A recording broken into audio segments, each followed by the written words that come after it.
Hello, Garland Nixon here, and U.S. Imperial Hegemony and world domination has collapsed, and the cost is very high to try to maintain the illusion that it hasn't. We're going to talk about the Ukraine conflict first, but we're going to talk about other things and the unmanageable cost in many ways of maintaining U.S. The illusion of U.S. hegemony. Let's talk.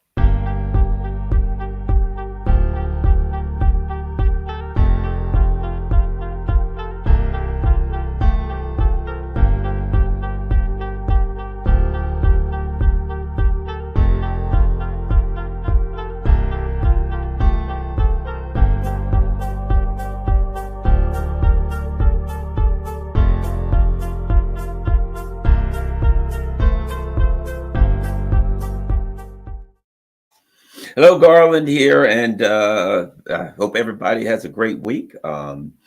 Let's talk about the issue at the root of the Ukraine conflict, at the root of the Gaza massacre, at the root of the U.S. confrontation, shall we say, with China. And we're going to start with Ukraine because I think that is critical because that's where the real hot war between the U.S. and Russia is going on. So let's start with that. One of the things that is in discussion right now for obvious reasons is how does this conflict end, right? And I'm not going to use the word Putin all the time and pretend that there's no such country as Russia, that this is just, how the neocons go. Putin wants this, Putin wants that, as though there is no such country as Russia, right?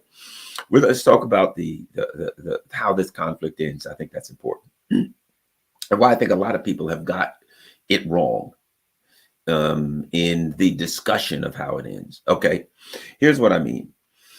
The discussion of how this conflict ends for the most part revolves around what the Russians want in Ukraine. What will they accept as a, as far as how much distance they need as a buffer zone so they can't be attacked, whether or not Ukraine is or isn't part of NATO, how do they want Western Ukraine. It's the discussion is all about Ukraine. And I think the discussion misses the mark for the most part, because this is much deeper for not just Russians, but for the world that is trying to manage the precipitous decline of U.S. power, right? That's what's really going on here. That's what's really going on at a deep level. The U.S. power has declined in a precipitous way. It's kind of like the old joke about how did I go broke, first slowly and then suddenly, right? Well, the U.S. empire over the last 20 years has, in a historical period, 20 years is quick. But in the last 2 years, since February 2022, it has been extremely fast, the decline of U.S. power. But what is that all about in the context of the Ukraine conflict? Let's start there. So I'll start by saying this.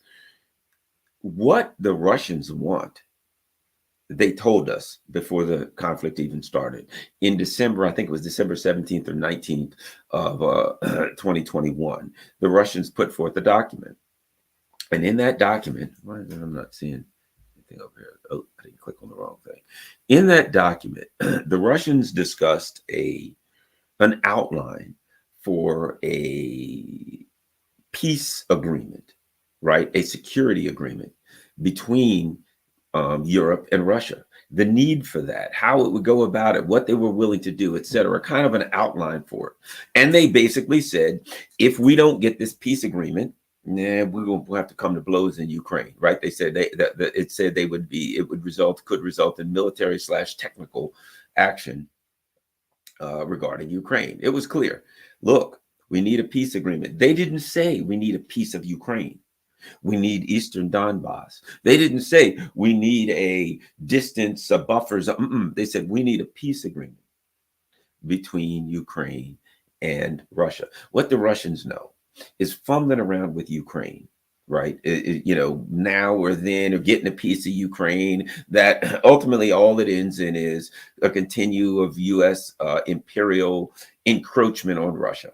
that if they don't get this thing resolved, that all the US will do is try to figure out what's left of Ukraine, if anything. Oh, well, nothing's left of Ukraine. Okay, well, then we'll use Poland and Romania. You know, they already see it. We'll use Moldova. We'll use whoever, whatever the hell, Georgia. They will continue the Caucasus. That the US empire sees its power waning, and it has to try to maintain the illusion to itself, the internal discussion to itself, that it is still the hegemonic power and that it can still surround and threaten Russia. It can't, but it wants to try to maintain the facade. What Russia wants, what Russia's moving towards, is not to resolve the Ukraine conflict. If you have a headache, you can take a Tylenol or whatever the hell, Advil, and address the headache. If you continually have a headache year in and year out, and the headache's getting worse and worse and worse, now you can't see out of one eye. Now you got a pain in the back of your head. You have to address, you go to the doctor and the doctor says you have a tumor, you have something, you have some kind of an illness that can be treated. You want to treat the illness. Why? Because treating the symptoms of the illness is going to give you the illusion that the headache's gone for a while. You wake up tomorrow, it's going to be back. And it's just going to get worse and worse. And eventually this thing's going to kill you, right? Ukraine is a symptom of US imperial domination. And the Russians, amongst others, are sick and tired of US imperial domination. And they recognize that there's never been a better time to address it, because the US imperial domination is dying of its own accord. It's collapsing of its own accord. They understand that it's a very dangerous time simply because US imperial domination is collapsing internally and externally, right? So they realize that now's the time. It's a good time to act because the US is getting weaker and more unstable. B, they have to act because the US is getting closer to their border, right? And C, the Russians have become they're as powerful as they've been in a long time. So Russia is very, very militarily powerful. And the West's military abilities have markedly dropped. So what the Russians are doing, that's a long way to say this. I think the Russians are pushing this thing to a collapse of Ukraine. I think it's playing right into the Russia's hands for this two reasons. Number one, because once Ukraine collapses, then there'll have to be some discussion about managing the collapse of Ukraine. And internally, the Ukrainians at some point are not going to be pissed at the Russians. I've been saying this all along. You can put your money on this. It ain't the Russians they're going to be pissed at. It's going to be the people who stoke them for a conflict with a gigantic superpower next door, who pushed them into that conflict, who managed the escalation of that conflict, and who wouldn't let them get out. And they're going to realize it. And internally, the other thing that's going to happen is this. People are going to start to talk. They're going to start to squeal. They're going to start to sing. They're going to say, well, when Blinken came here, he said this. Well, we told them we were going to lose. He said, who gives a crap? We told them this. He said that. They knew we were going to lose all the time. That when we told them we're running out of people, they told us you've got to go get more and more people. There are going to be people internally who are going to rat and sing. And they're going to make it far, far worse for the neocons when the people in Europe find out that the whole thing was a fraud, and when the people in Ukraine have to admit that they've been sacrificed at the altar of hegemony. That will further weaken. See, this is militarily and economically weakening the U.S. empire. That will rhetorically, that will philosophically weaken the U.S. empire's argument that it's some kind of a force for good in the world. People will realize, my God, look what you did to this country, and look what happened. And the people in the country will realize it, and the U.S. won't be able to hide that, and it'll be out everywhere. But so we get to a point at some point where this will collapse the narrative of liberal intervention. We're doing it for good reasons. Gaza is collapsing that narrative. And likewise, the time will come when the Ukraine conflict, when the information that has been so well hidden by Ukraine being able to, the Ukrainian government, the Ukrainian puppets being able to dominate the information sphere, the news sphere, the media sphere inside of Ukraine, that when they can no longer dominate and control that, then the truth will come out, and oh my God, it ain't going to be pretty, right? But keep in mind something. The Russians have told us all along, their plan is what is it they want? A security agreement with Europe. Now, the European ruling elite don't want that. They don't like that, but the people of Europe are going to want it. Sorry about that. Okay. I'm going to have to, everybody knows that I'm always, every one of my live streams, the phone has to ring or it ain't a real live stream, right? So my niece called me. Okay, there we go. Now it's a real live stream. The phone has rang. But at any rate, so the conclusion of this conflict, it's going to be very, very difficult for the U.S. empire to maintain its aura of diplomatic, of economic, and military invincibility. That's done. And the Russians, the bad guys that want to dominate and overthrow Europe, are simply going to say, we don't want to dominate and overthrow Europe. What we want to do is we want to get a security agreement. I think they're going to go to the UN. I think they're going to push diplomatically with all of their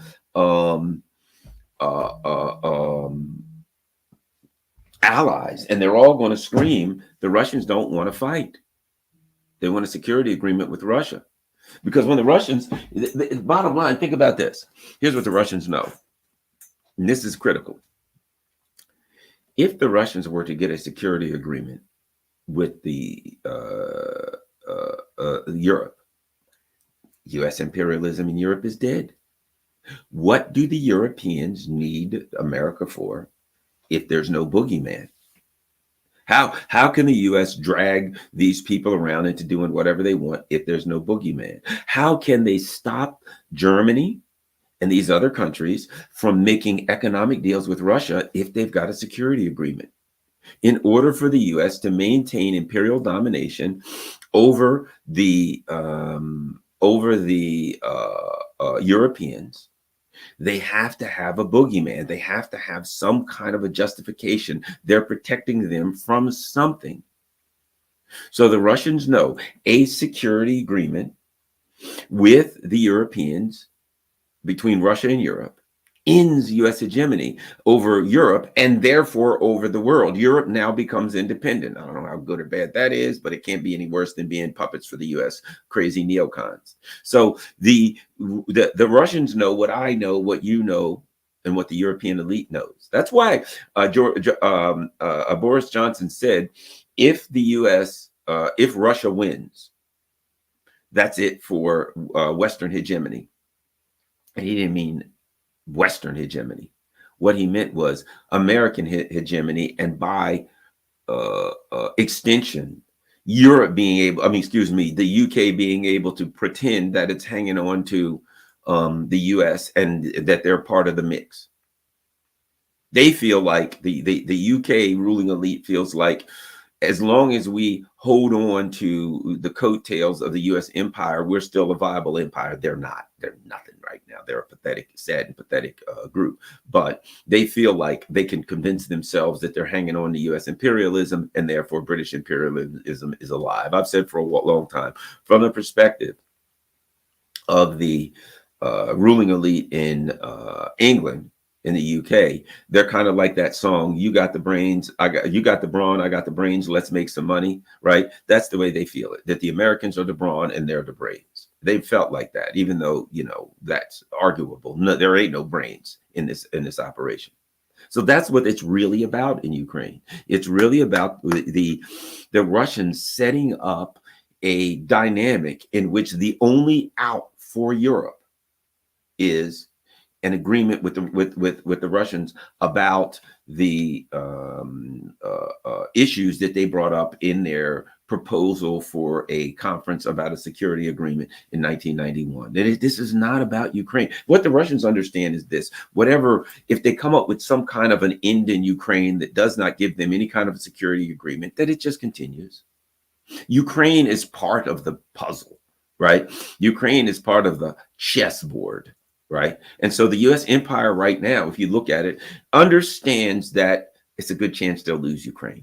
They kind of see that. They're not stupid. So what are they doing? Well, we got to get Moldova.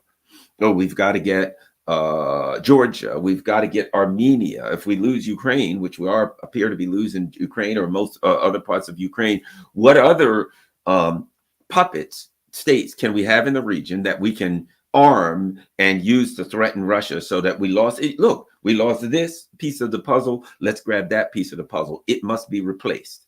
The Russians understand that. Now, don't get me wrong.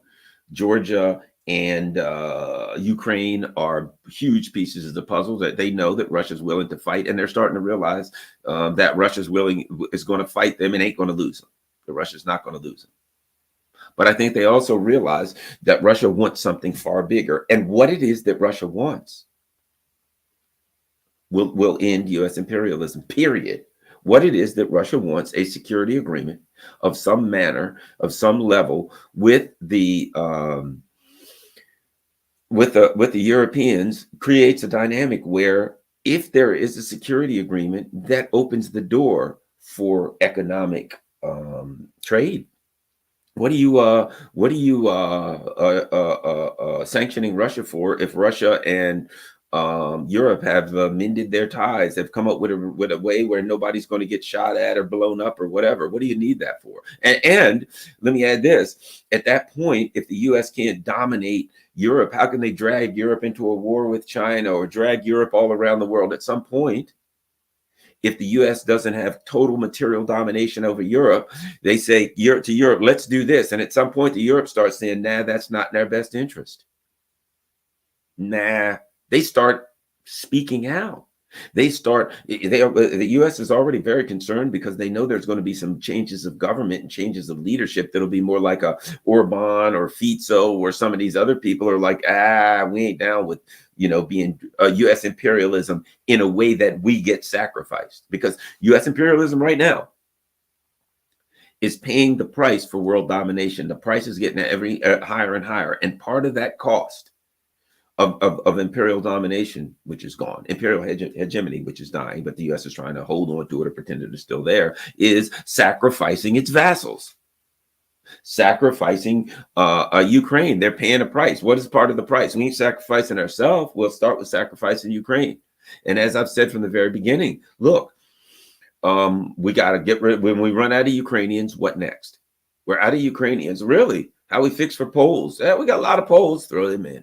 How we fix for Moldovans, how we fix for Georgians, how we fix with Frenchmen, how we fix with Germans, how we fix with UK. We got lots of them. Throw them in. It's now you got a meat grinder. The U.S. wants the meat grinder to continue, right? I don't think the U.S.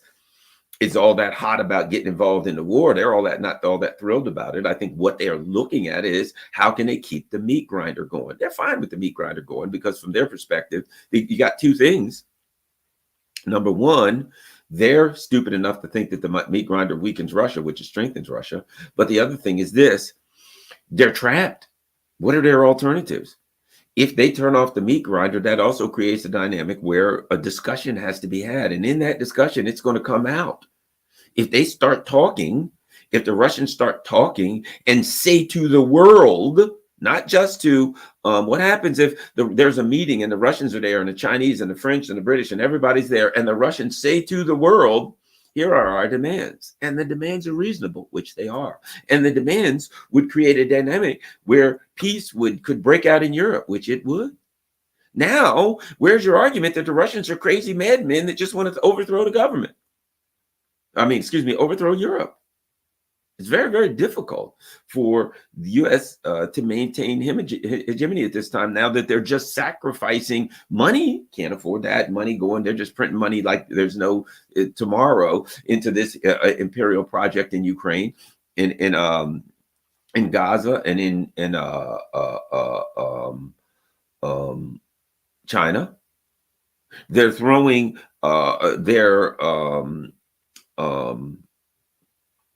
all their military material here. Israel needs more. Let's empty our stocks in Israel. Oh, Ukraine needs more. Let's empty our stocks in Ukraine. Oh, we got to build up for China more and more. Let's empty our stocks. The cupboard is getting bare. They can't keep up with the cost of war of a three-front war. They can't keep up with the cost they couldn't keep up with the cost of a one-front war. Now they got a three-front war. The cost is getting so high because what's it really about? If we get into it, what's this really about from the American side? From the Russian side, it's about working to get, not to fix Ukraine, not to take part of Ukraine, not to get the eastern of Donbass, not to, it's about what? Getting a security agreement, dealing with NATO expansion. What is NATO expansion? What is NATO expansion? It is US imperialism. NATO expansion is the US expanding its empire up to the borders of Russia so it can encircle Russia, destroy Russia, and take out Russia. NATO expansion is simply US expansion in an attempt to take out its most powerful allies. Let's go one further. What is NATO expansion? It is the Wolfowitz doctrine. NATO expansion is we cannot allow, we've got to be the unipolar power, and we cannot allow other world powers to arise, particularly in Eurasia, that could challenge our hegemony. That's what NATO expansion is. There is a world power that has risen to the point where it can challenge our hegemony. The Wolfowitz doctrine, look it up, says we can't do that. NATO expansion is the Wolfowitz doctrine. World powers are arising, and we must make sure that they can't challenge our hegemony. It is the same thing going on in China. China is not rising, just like Russia. China is a world power that has risen. In the same way that the US empire, NATO is expanded up to Russia's border, and Russia's going to knock it back. World power, right? You've expanded up to your empire up to our border. We're going to make your empire recede back away from our border. And of course, an agreement, a European security agreement would be what? One of the things the Russians said is we want NATO's military infrastructure to go back to where it was pre-1991, right? What is that? We're arguing for the empire to recede. NATO, or the US, is arguing for the empire to be able to expand in an unlimited way. Because what do they say? Look, these countries should be able to decide, any country should be able to decide who it wants to ally with. That ain't what they mean. That means we should be able to overthrow any country we can and continue to expand up to your borders and encircle you until we are in charge of all the countries encircling you. We completely encircle you with nuclear weapons and everything else, and we threaten war until you capitulate. And then once we've totally encircled you with all the weapons, then we use our soft power to get into your country, to destabilize your country, and eventually we're going to take you out. Why? Because you are a world power that has arisen, and the Wolfowitz doctrine states that we can't allow world powers to arise. Russia knows that. Now, what do they know? Just like a martial artist. The martial artist knows you have strong points and weak points. He knows that your wrist doesn't like to bend a certain way, that your joints don't like to bend certain ways. That's what joint locks are about. It's about going at your weakness, at your eyes or your throat, that there's plenty of places. You know, you got people that will grab and strangle you. You can grab the muscles right in here and pinch them. You can pinch lots of ways. You can pinch here. There's areas. Pinching is a way that martial artists do. You can pinch the skin and twist really, really hard and hurt a person so bad that they'll let go. Somebody's got you, they're choking you. You grab certain areas and you pinch and twist with all your might. They're going to hurt so bad, they're going to let go. You get your fingers between ligaments and muscles and certain areas, and you apply pressure into those points. They're going to scream, they're going to let go. You can strike people. The inside of the leg, you know, the inside just above the ankle.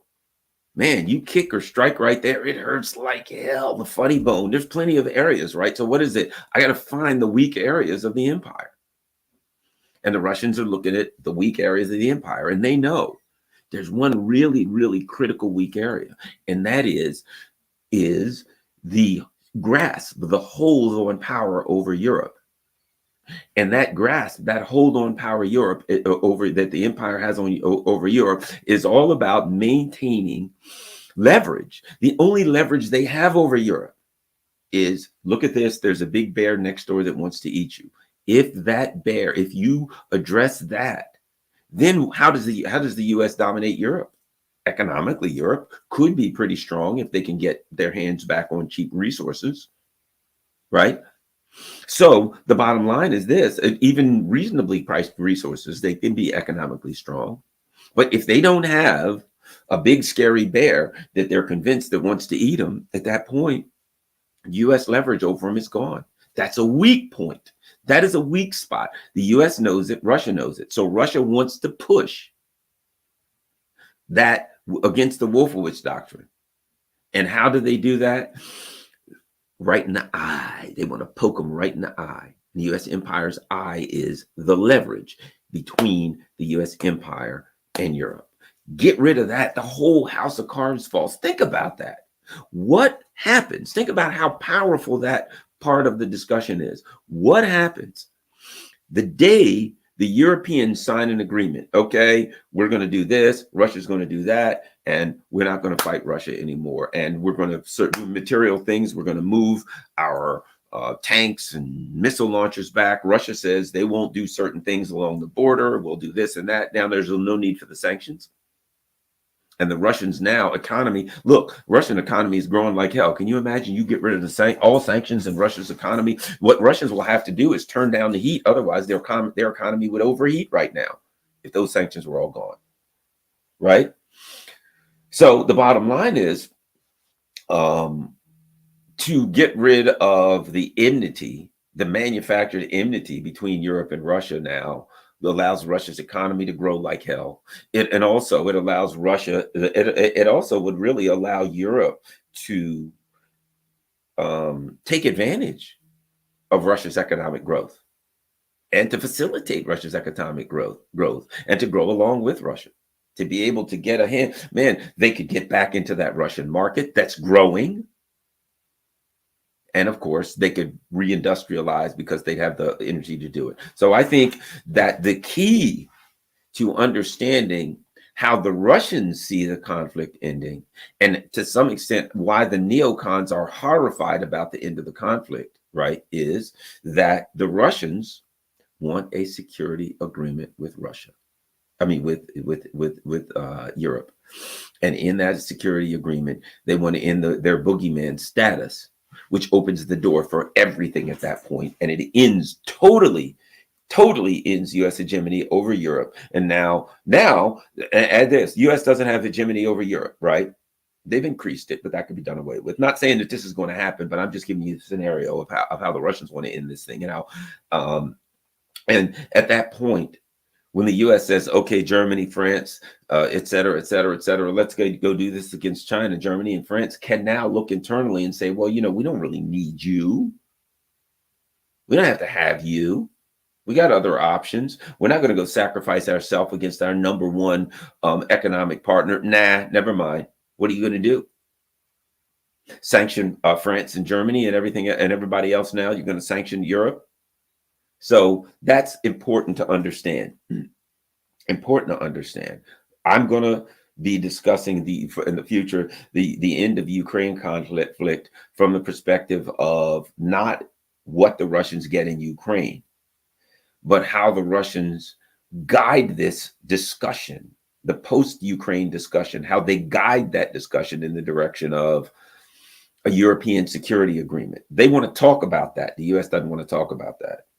And how rather than taking, and add this context to it, rather than taking Ukrainian territory and turf, will they take Odessa? Will they take Nikolaev? Will they take Kiev? Will they take this? It's about dashing, smashing, crashing Ukrainian military infrastructure, and anything that looks, smells, or feels like Ukrainian military infrastructure. It's about bashing it to pieces. Bashing it to pieces. Not about taking property. Afterwards, look. If you have something that I want, you've got this box, and I want that box. I say, I want your box. Well, no. You can't have my box. I can grab the box and we can get in a pulling, and I'm pulling on the box and you're pulling on the box and I'm pulling on the box. Or I can set the box down and I can say, let me tell you what I'm going to do. I'm going to kick your ass. When I get finished, I'm going to pick that box up and walk away. I ain't gonna fool with that box. I want what's in the box. I could damage what's in the box. I ain't gonna do that. I'm gonna kick your ass. And when I get finished, you're gonna be laying on the ground with every bone in your body broken. And I'm gonna pick up the box then. I'm not gonna pull on it. I'm not gonna struggle on it. I'm gonna pick it up and I'm gonna walk away with the box because I'll ultimately never take the box. So let's dance. And the winner walks with the box, right? So rather than I'm not going to take Odessa, Nikolaya. I'm going to move up to the Dnieper River. I got a better way to do this. I'm going to dash your ability to defend anything to pieces. And when you fall on the ground bloody, then I'm going to walk by you and take everything I want. Whatever I want just going to be laying there for me because I can take it because you don't have the ability to stop me. Add to this. In doing that, the U.S. empire is played right into Russia's hands because they've continued to throw their stuff in there. They've continued to lie. They've continued to upset their people. They've been destabilized internally, the U.S. empire, and it's getting more and more and more difficult for the U.S. empire to continue this. It's getting harder. The U.S. empire is getting weaker. Russia's getting stronger. It's getting harder for the U.S. empire to dominate its vassals in Europe. So what I see going here is part of the cost of U.S. imperialism is the loss of hegemony over, though it appears that their strength over Europe is increasing because physically, economically, it is economically, because what they're saying is you can't buy these things from Russia anymore. You can only buy them from me. And they want to now say you can't buy these things from China anymore. You can only buy them from me. So it appears that I'm the only one selling your stuff. So in the short run, in the immediacy, my hegemonic domination over you is growing. But in the long run, you create resentment. It's like a person who let's say somebody relies on you for everything. They rely on you for money. They rely on you for transportation. They rely on you for everything. At some point, that person's going to start resenting you. They're going to feel like they're being pushed and controlled by you, whether they are or aren't.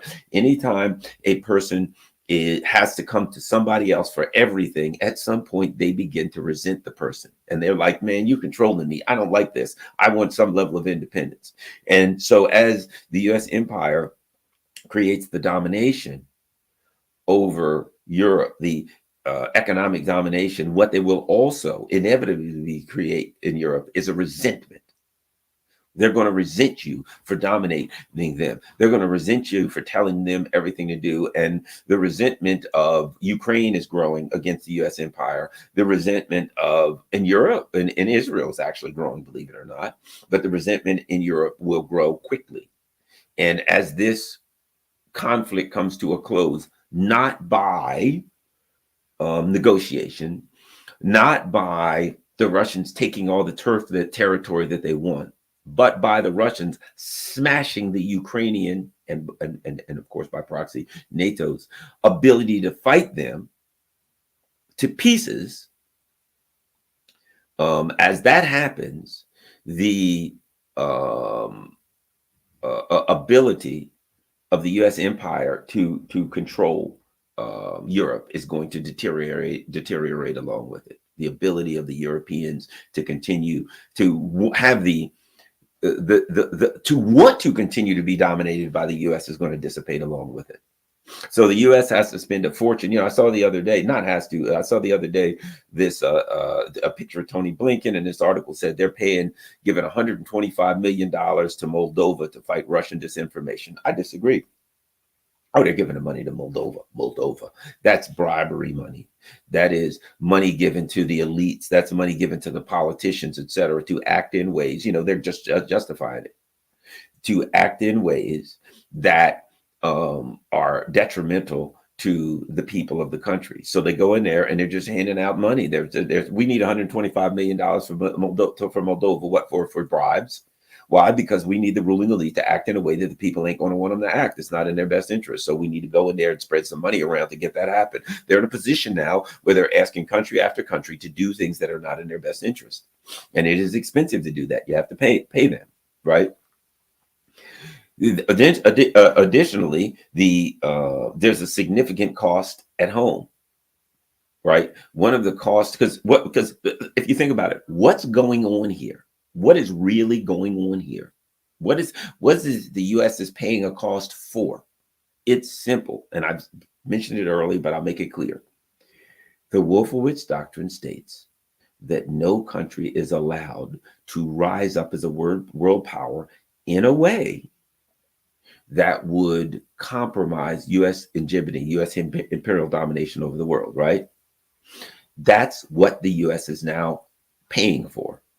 That's the cost. How do we stop other powers from rising? And they're playing a whack-a-mole, because these countries have already risen. And as I said, look at India. India's rising economically. India's got a lot of poverty like you've never seen before, but there's poverty throughout the world. But India is rising. China has risen. A lot of countries, if you look at what's happening in Africa, that's the Sahel region, as these countries, these various countries come together, they've got a lot of resources. What happens when these countries start to get electricity and all the things they need to develop their own resources, that they get help through Russia and China, and now African countries, the Sahel region, Mali, not Niger, Senegal wants a piece of that, Algeria, very close to Russia. And these countries now come together and they become powerful militarily in a way that they can defend themselves. And now you have another region that is able to come up and resist U.S. imperial world domination. The U.S. is spending a lot of money in Africa, and we're starting to lose bases. Countries, again, the U.S. empire is receding. Countries are saying, get the hell out. Get your drone base out. Get your soldiers out. France, Europe, U.S., get out. The U.S. is spending a fortune trying to stop from getting out, but they can't do it. We're everywhere. It's all about this. The world's rising up. All these world powers are rising, and the U.S. is trying to push them down everywhere. That's all. This is the conflict. World rising powers around the world, and the U.S. trying to push them all down at the same time. And you can't do it. It's too expensive. Well, let's go home. One of the costs is what's going on with Trump right now. They're destabilizing themselves internally. Look, let's be honest about the Trump thing. Let's be honest. Let me give you an example. Dr. Fauci lied to Congress. You think he's going to be held accountable for that? Clearly he lied to Congress, right? I could go on and on. What's the guy's name? Clapper. When Clapper lied to Congress, when they said to him, you lied to Congress, what did James Clapper say? It was the least untruthful thing I could say. He admitted that he lied to Congress. Is he going to be held accountable? Of course not. I could go on and on and on. So all of these people who committed crimes, are they going to be held accountable? Absolutely not. No, the Clintons. Here's an example. I brought it up the other day on and this is all part of the discussion. I brought it up the other day on the moat. The Clintons. Let me bring this up right now. One of the things that came out. This was 2022, and I'll bring it right here so we can look at it. This is a part of this internal thing.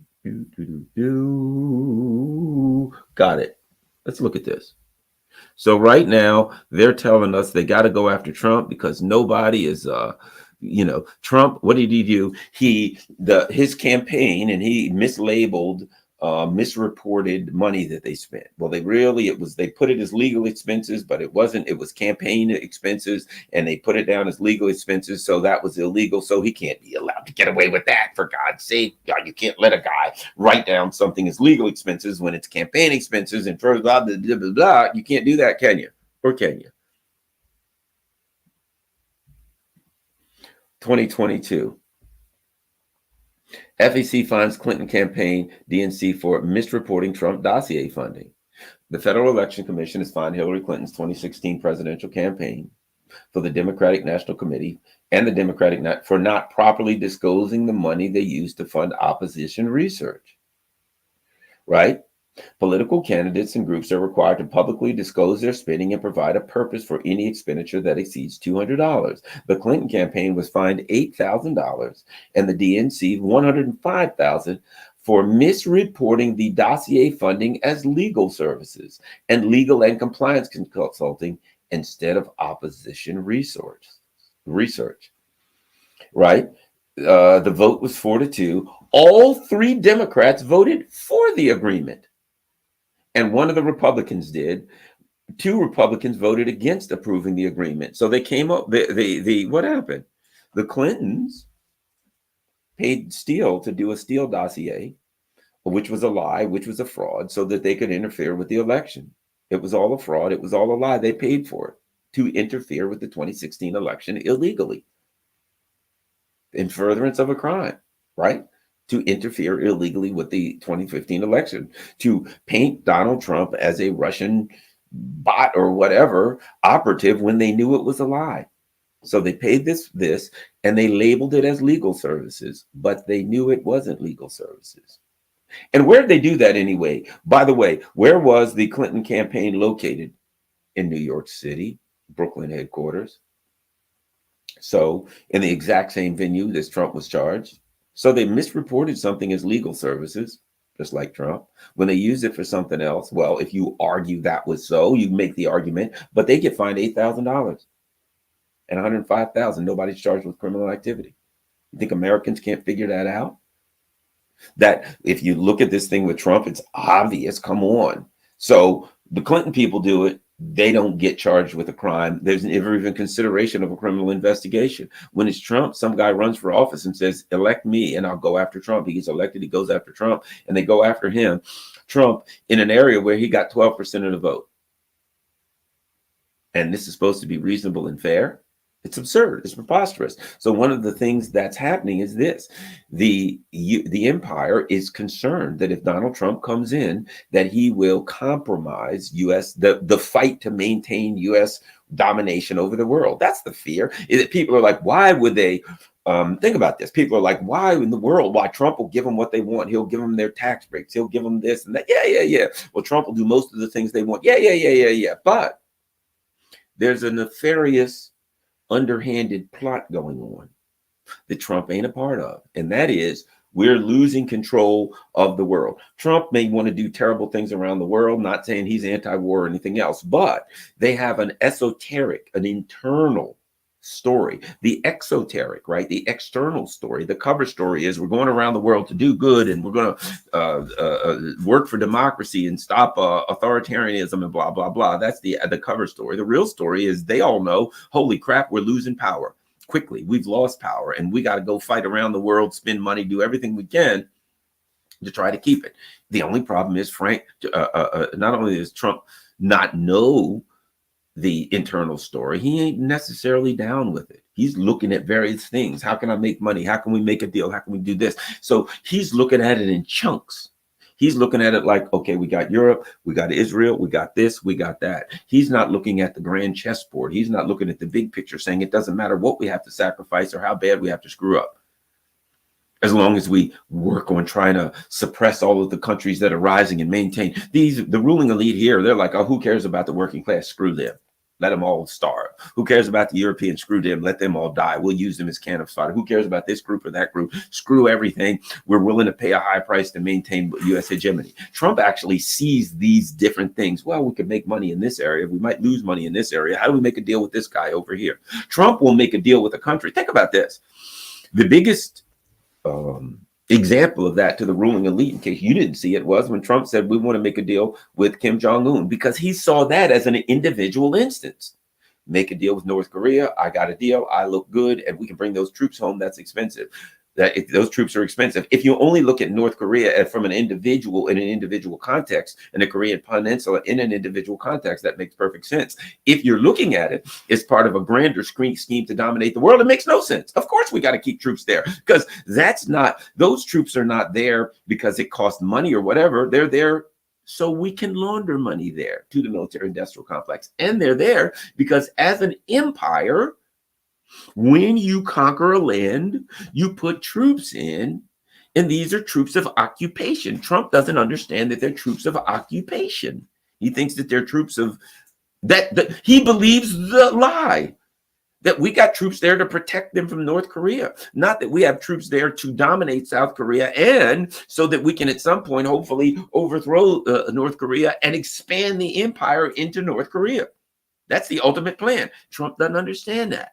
So at all costs, you can't let this guy be president. At a period of time when all these countries are growing, they can't afford another 4 years of Trump. I don't know what they're going to do next, but they're going to do something.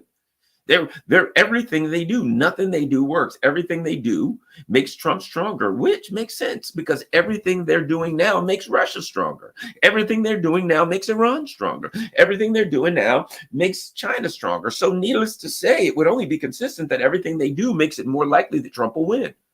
And in the same way that people are like, my God, how far will these people go to stop Russia? They can't stop them. Are they going to commit suicide? My God, how far will they go to stop China? Oh my God, how far will they go to make sure that Israel wins the war that Israel can't possibly win? That Russia can't possibly lose? That they can't possibly defeat China on China's border? And might I ask, at this point, there ain't no way to stop Trump.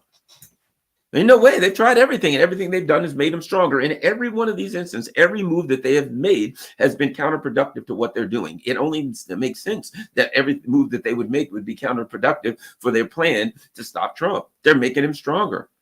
People are now like starting to say, I really hate this system. It doesn't work for me. So the system says, no, the guy that we really don't want to win, first of all, the guy that we will do anything to stop, he can't possibly be president, is Donald Trump. And people are like, so let me get this straight. A system that threw my ass under the bus 40 years ago and is stomping on me to this day, that won't listen to me, that hates my guts, people that's screwing over my family, threatening my children's future and present, might I add. This system that I despise is saying the one person that they don't want that could compromise that system is Donald Trump. And the system, they're like, yeah. And people are like, I vote for Trump. I have heard more people now say to me, I'm voting for Trump. And it's more about than anything else. To be quite frank, from what I hear in the Black community, like I said, the Democrats are toast. A lot of people in the Black community, quiet as it's kept, are going to vote for Trump. And it ain't because they're in the Black community. People are like, how do Black people vote for it? It ain't because it's in the Black community. It's because in America, the Black community is overwhelmingly working class, working poor, and poor. And who's been thrown under the bus by neoliberalism? So if you stop looking at them as Black voters, don't get me wrong. You can say that the Native Americans have that women voters. You can divide voters up by their identity, whether it's race or religion or whatever, and say people within this identity group do have certain things in common and certain things that they would want to vote for, right? Okay. But by the same token, you have to look at them through the lens of economic class too and say, but people in this particular group, race, religion, whatever, what economic class do they fall into? They fall in this economic class. Here's what I would argue. When it comes down to a final decision about voting for a lot of people, all of the rest of that identity goes out of the world and they're trying to eat. They got kids to feed. They got bills to pay. And that when it comes down to a lot of it, Black voters, Latin voters, women voters, this voter, that voter, when people wake up and they say, I can't pay my bills, that's going to dominate their thoughts. That's going to dominate their concerns. And that's going to dominate their propensity to vote. So that's why I say, why would Black voters vote for Trump? Well, don't look at them as Black voters. Look at them as working class, working poor, and poor. And then ask yourself, why would working class, working poor, and poor people vote for a candidate who is despised by the people who are throwing them under the economic bus? And the question answers itself. So now the prize of trying to maintain world domination is you have to take all of the money, you got to borrow money, you got to print money, every dime you get, you've got to put into that project, which means you destabilize yourself economically at home, which means when you destabilize yourself economically at home, you infuriate the people at home and they want something done and they can't get it. A prime example, I think it's somewhere around $41 billion it would cost to address the issue of bridges and tunnels, like the average bridge and these tunnels and bridges. Go around America and look at these bridges and tunnels, and you'll see the year it was made on the side, 1869, 1912. I mean, it's unbelievable. If you go around and look at our bridges and tunnels, the years they were made, it's unbelievable. They're old as hell. They're rotting away. They're melting away in front of us, right? They're succumbing to the elements. Okay. It would cost around $41 billion to replace them all. We just sent $95 billion to the military-industrial complex for Taiwan, Ukraine, and all of these other frauds. Okay, so the people in America are seeing that. Might I add, if you rebuilt those tunnels, there's Americans that are going to be doing that. They're going to be laying the cement. They're going to be welding. They're going to be building. They're going to be working. That money goes right into the economy. Those people now buy cars and homes and things and go boating and you name it. They do all the things they do, right? So the reality is this: in paying for this attempt to stop the empire from receding, to stop the empire from losing domination, you completely sacrifice your home economy at home, which brings economic and therefore, consequently, it brings political instability, and it brings people who are looking for anything. As I always go back to the Malcolm X, a slave metaphor, where he says, when you go to the field slave who's beaten every day, who's worked 24 hours a day, who's abused, who's walking around in tattered rags, no shoes, nothing. When you get to that and you say to the slave, do you want to run away? The field slave will say, any place is better than here. And you're creating a dynamic where most of America is field slaves. And when Donald Trump comes along and says, do you want to get out from under them? They'll look at Donald Trump and they'll say, yeah, Trump, yeah, God. But you know what else they'll ultimately say? Any place is better than here. Couldn't be worse than what we got now. And now Donald Trump gets to make, Donald Trump doesn't have to make the argument anymore that he's the anti-establishment guy, that he's going to do something different, that the system that you hate so bad is terrible. He don't have to make that argument. They've made the argument for him in the most powerful kind of way. And now all Donald Trump has to do is coast. Now, the question is, how far will they go? What happens? You got people now who are angry enough to act out in violence. Now, let me say this. When we talk about the cost internally, the people are like, oh, that's what they want. They want a civil war. I don't agree. Because, see, one thing you got to understand about the ruling elite, what is it that the ruling elite hates? Unpredictability. They like to be able to predict things and to be in control, right? They're very concerned with things, again, Donald Trump, that they can't control and they can't predict.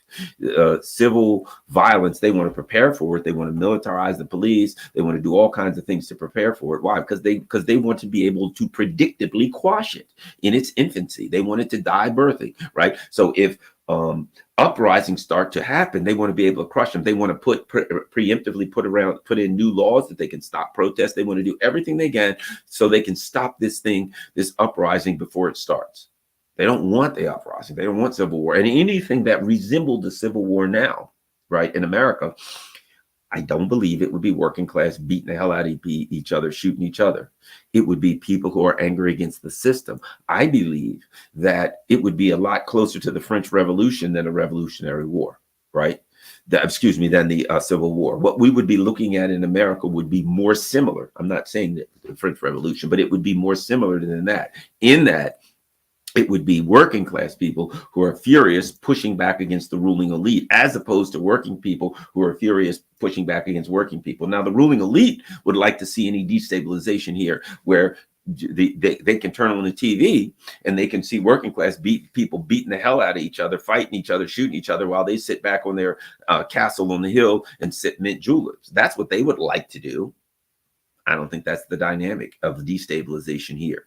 The destabilization here, people are furious against the ruling elite, and they're looking for any way they can. So there's a high cost that's being paid at home again. And what is the cost? This the cost of world domination, imperial hegemony. We want to spend our money not on you, working class, not on your bridges, not on your homelessness, not on your industry, not on anything. We're going to spend our money on maintaining the facade of world domination. And at some point, we may tell you guys, we need another war, send your kids. They all got to die too. Americans ain't going to buy into that either. So they're in a jam. I think another issue they're going to have is this. Look, people didn't join the military to die in America. In America, a lot of people don't understand our military. People joined it a lot of times because they were from poor parts of the country. A lot of our military are people from poor parts of the country. From people from poor little towns, and they didn't have a future, and they wanted to go in the military, and they wanted to get a job, or kids who couldn't afford college and they wanted to go in the military and get in training. They didn't join it to die and to protect their country, blah, blah. They will if they need to. So you're going to see a lot of people in the military saying, hey, you're about to drag us into a war with China where most of us are going to die. We ain't for that. And you're going to see less and less people joining, more people trying to get out, etc. So how do you now go around the world and fight gigantic imperial wars with a volunteer army that don't want to die? And a volunteer army that must be completely, must be refilled with cannon fodder from your country, when a lot of the young people are in the street right now saying we don't like what we're doing as from a perspective of foreign policy, as the government gets less and less popular. So the cost of U.S. hegemony at home has been destabilization economically, destabilization politically, and it is on a downward spiral. So now what you got is the ruling elite saying we're going to maintain hegemony. We? Who is we? We don't include the working class and the majority of the masses here who want stability at home. Look, what does the world want? What do human beings inherently and inevitably want? Right? The people at home want economic stability. They're concerned about high crime, which, might I add, is a big part of that. Is economic instability always creates crime waves. Don't fool yourself. They're concerned with what? They're concerned with immigration. But what is immigration? It's part of our foreign policy. We go to Guatemala, El Salvador, we go to these countries, Venezuela, we destabilize the country. The damn people show up at the border. That's part of foreign policy too. If we have people who are willing to if we can get that discussion into the mainstream, if people can start to understand that the destabilization of our immigration policies are simply a result of militarism and of CIA and underhanded destabilization of entire regions. Come on, why do you think there's a bunch of people from Algeria and Monaco and Algeria and places like that in France? I don't know what else in Monaco, but Algeria, because it sounds kind of like that word. Anyway, but bottom line, why are there people from impoverished, dominated, colonialist regions in Africa and the Middle East showing up at the damn doorsteps of Europe? Because the ruling elite are destabilizing and impoverishing those people. They took out Libya, and guess what? Hey, it's an open door from Africa right through Libya to the sea across. They did that. They created that dynamic. Of course, you know that the ruling elite wants cheaper labor, and it's one of the ways that they can create they can flood the labor market with cheap labor, and they can lower the cost of doing business, right? So they can now pay people next to nothing and get whatever they want. So they don't give a crap about that. That's about filling their pockets up. But once that discussion becomes more mainstream, once that discussion starts to spread, it makes it even harder, because that's one of the things they can use to divvy the working class. That's one of the things they can use. Let's make all of these working class people not blame us, but blame the immigrants, not blame the people who created the dynamic that got the immigrants here and now won't do a damn thing about it. And might I add, and it ain't going to do anything, because if you grab them and put them back in their country, they're coming right back again, because you've destabilized their country. There's no reason to stay there. You've stolen their resources, their bananas, their chocolate, their lithium, and you brought them here. They're following their resources back to the empire. They're following the stolen things that we stole from them back here, looking for a job, looking for a way to, and that's a discussion. I think that's, again, trying to hold on to world hegemony, to economic hegemony, is destabilized. That's another cost. Immigration is another cost. It's another price that we are paying, that the U.S. empire is paying for trying to maintain world hegemony. At any rate, well, I'm just about at an hour, but I think that was a part of a discussion, and I think I need to go further. But the bottom line is they're paying a high price. The hegemony's gone. It is collapsed. And now the cost of faking it, of maintaining the illusion of U.S. imperial hegemony. That's all we're doing. And the illusion is not for the rest of the world. The rest of the world can see it. Why do you think everybody wants to join BRICS? Because they're like, U.S. is going down. Where can we go now? Look, it's capital. Capital is looking for advancement. Capital is looking for increase. People are saying, I got this capital, whatever capital it may be. Potential capital. I got lithium in the ground in my country. I got all of these things. How can I maximize the value of these things? They do it with the U.S. if they could. The U.S. stole their stuff and mistreated them and blew them up and overthrew their countries. So now they're like, I got all of this capital. How can I maximize the return on this capital, on these things that I have, and still maybe have a decent life where I'm not dominated by these evil bastards in D.C.? How can I do this? BRICS, SCO. Now you got 40 countries that want to join BRICS. Basically, here's the bottom line. You got all these countries. France wanted to join. All these countries want to join BRICS. Why? Because now they see the U.S. hegemony has collapsed and they're looking for a new way. They're looking for what's rising. BRICS is rising.